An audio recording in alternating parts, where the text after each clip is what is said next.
Hi everybody, it is time for our Jane Eyre read-along, and today we are going to read the first third of chapter 24. This is a long chapter, so I'm just splitting it into threes. If you remember where we left off yesterday, Jane and Rochester kissed, and Jane accepted Rochester's proposal for marriage, which was very exciting. But then some things happened that were kind of weird. The chestnut tree where they were sitting and talking was struck by lightning and split in two, which is sort of a bad omen. Also, when Rochester and Jane get back into the house, Mrs. Fairfax, the housekeeper, sees them kissing, and Jane sees her expression, and she doesn't look happy. So we'll see what happens. And this first part of chapter 24, there's more discussion about their wedding plans, and mostly Rochester and Jane talking back and forth and bantering, which I really enjoy.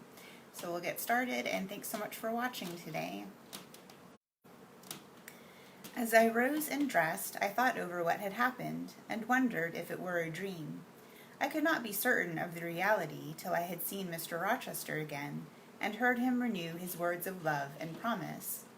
While arranging my hair, I looked at my face in the glass, and felt it was no longer plain.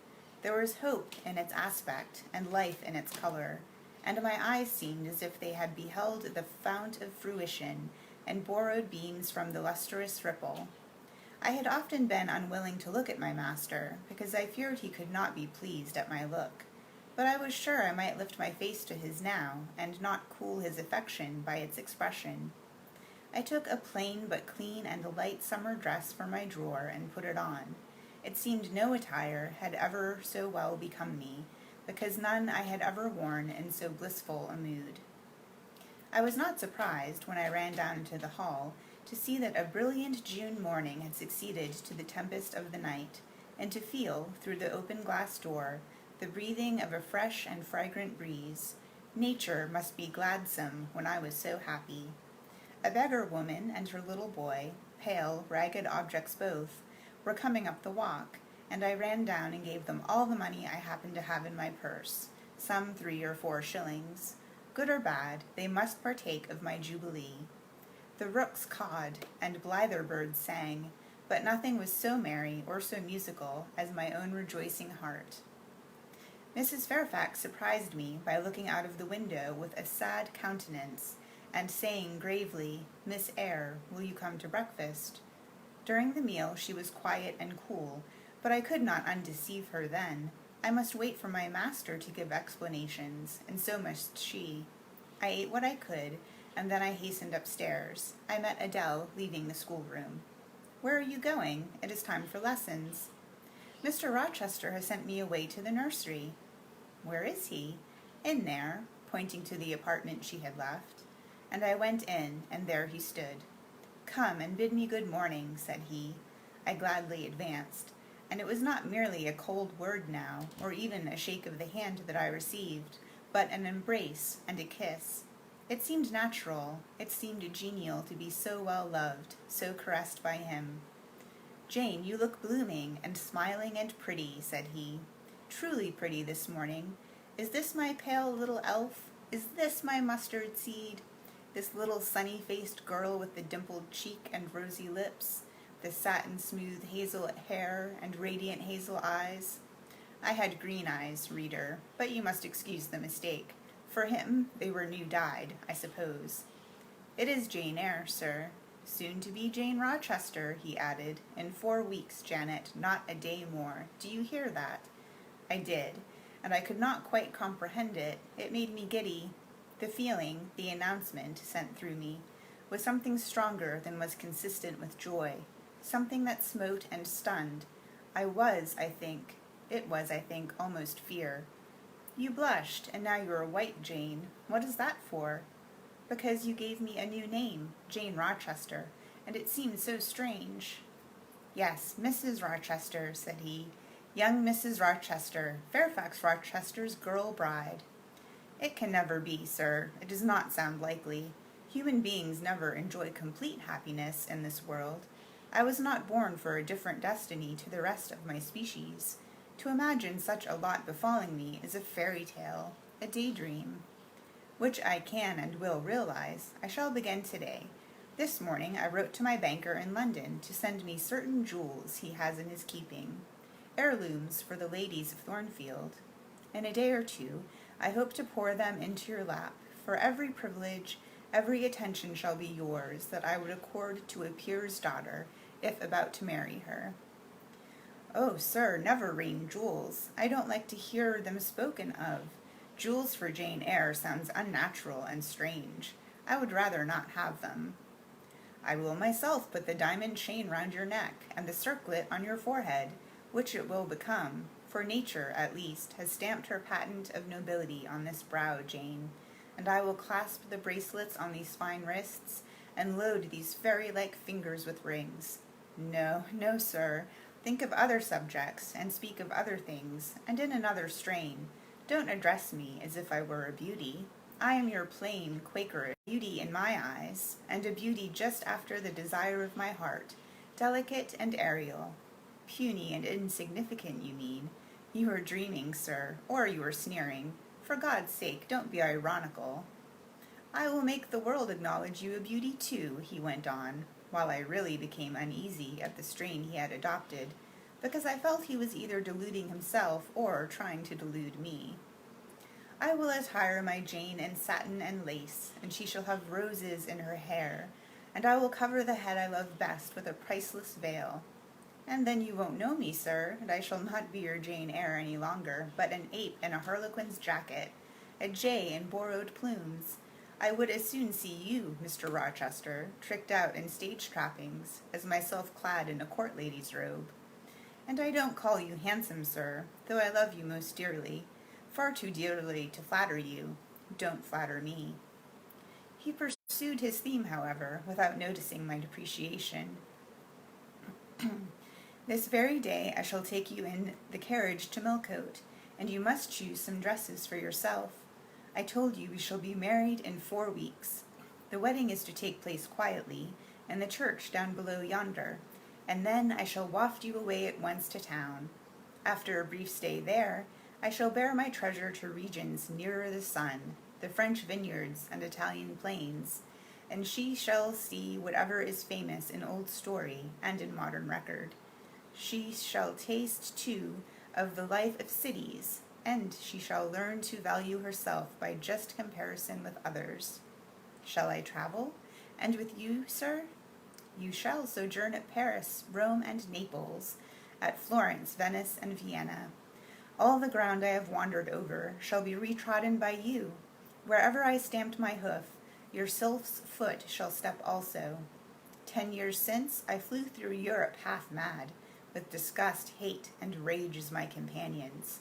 Now I shall revisit it healed and cleansed, with the very angel as my comforter. I laughed at him as he said this. I am not an angel, I asserted, and I will not be one till I die. I will be myself. Mr. Rochester, you must neither expect nor exact anything celestial of me, for you will not get it, any more than I shall get it of you, which I do not at all anticipate. What do you anticipate of me? For a little while you will perhaps be as you are now, a very little while, and then you will turn cool, and then you will be capricious, and then you will be stern, and I shall have much ado to please you. But when you get well used to me, you will perhaps like me again. Like me, I say, not love me. I suppose your love will effervesce in 6 months, or less.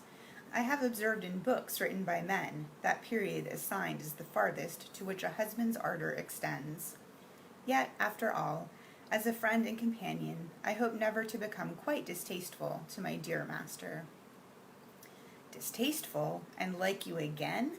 I think I shall like you again, and yet again, and I will make you confess I do not only like, but love you, with truth, fervor, constancy. Yet you are not capricious, sir? To women who please me only by their faces, I am the very devil when I find out they have neither souls nor hearts, when they open to me a perspective of flatness, triviality, and perhaps imbecility, coarseness, and ill temper. But to the clear eye and eloquent tongue, to the soul made of fire, and the character that bends but does not break, at once supple and stable, tractable and consistent, I am ever tender and true. Had you ever experience of such a character, sir? Did you ever love such a one? I love it now. But before me, if I indeed in any respect come up to your difficult standard? I never met your likeness, Jane. You please me, and you master me. You seem to submit, and I like the sense of pliancy you impart. And while I am twining the soft silken skein round my finger, it sends a thrill up my arm to my heart.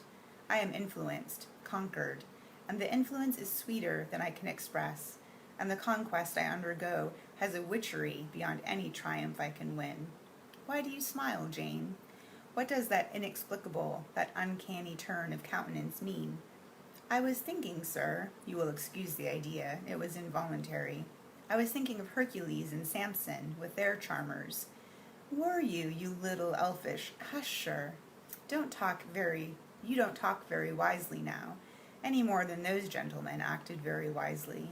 However, had they been married, they would no doubt by their severity as husbands have made up for their softness as suitors. And so will you, I fear. I wonder how you will answer me a year hence, should I ask a favor it does not suit your convenience to pleasure or grant. Ask me something now, Jane, the least thing. I desire to be entreated. Indeed I will, sir. I have my petition all ready. Speak, but if you look up and smile with that countenance, I shall swear concession before I know to what, and that will make a fool of me. Not at all, sir. I ask only this. Don't send for the jewels, and don't crown me with roses. You might as well put a border of gold lace round that plain pocket handkerchief you have there. I might as well gild a refined gold. I know. Your request is granted then, for the time. I will remand the order I have dispatched to my banker. But you have not yet asked for anything. You have prayed a gift to be withdrawn. Try again. Well then, sir, I have the goodness to gratify my curiosity, which is much piqued on one point. He looked disturbed. What? He said hastily. Curiosity is a dangerous petition. It is well I have not taken a vow to accord every request, but there can be no danger in complying with this, sir. Utter it, Jane, but I wish that instead of a mere inquiry into, perhaps, a secret, it was a wish for half my estate. Now, what do I want with half your estate? Do you think I am seeking good investment in land? I would much rather have all your confidence. You will not exclude me from your confidence if you admit me into your heart? You are welcome to all my confidence that is worth having, Jane, but for God's sake don't desire a useless burden, don't long for poison, don't turn out a downright Eve on my hands. Why not, sir? You have just been telling me how much you like to be conquered, and how pleasant over-persuasion is to you. Don't you think I'd better take advantage of the confession, and begin and coax and entreat, even cry and be sulky if necessary, for the sake of a mere essay of my power? I dare you to any such experiment. Encroach, presume, and the game is up. Is it, sir? You soon give in. How stern you look now. Your eyebrows have become as thick as my finger, and your forehead resembles what, in some very astonishing poetry, I once saw styled a blue-piled thunderloft. What will that be your married look, sir, I suppose? If that will be your married look, I, as a Christian, will soon give up the notion of consorting with a mere sprite or salamander. But what had you to ask, thing? Out with it. There, you are less civil now, and I like rudeness a great deal better than flattery. I had rather be a thing than an angel. This is what I have to ask. Why did you take such pains to make me believe you wished to marry Miss Ingram? Is that all? Thank God it is no worse. And now he unknit his black brows, looked down, smiling at me, and stroked my hair, as if well pleased at seeing a danger averted. I think I may confess, he continued, even though I should make you a little indignant, Jane, and I have seen what a fire spirit you can be when you are indignant.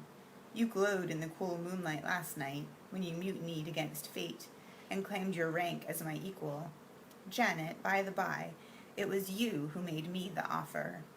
Of course I did. But to the point, if you please, sir. Miss Ingram? Well, I feigned courtship of Miss Ingram, because I wished to render you as madly in love with me as I was with you, and I knew jealousy would be the best ally I could call in for the furtherance of that end. Excellent. Now you are small, not one whit bigger than the end of my little finger. It was a burning shame and a scandalous disgrace to act in that way. Do you think nothing of Miss Ingram's feelings, sir? And that takes us through the first third of this chapter. So I really like it when Rochester and Jane have bantering back and forth, and he wants to heap all these jewels and dresses on her, but she doesn't want that. But there's also a little bit of mystery because it seems like there's something he doesn't want to tell her, and he was afraid she was going to ask about that. So we'll learn more about that as we go through the story. Thanks for sticking with me, and I hope to see you tomorrow at noon. Thanks for watching, and have a good rest of your day.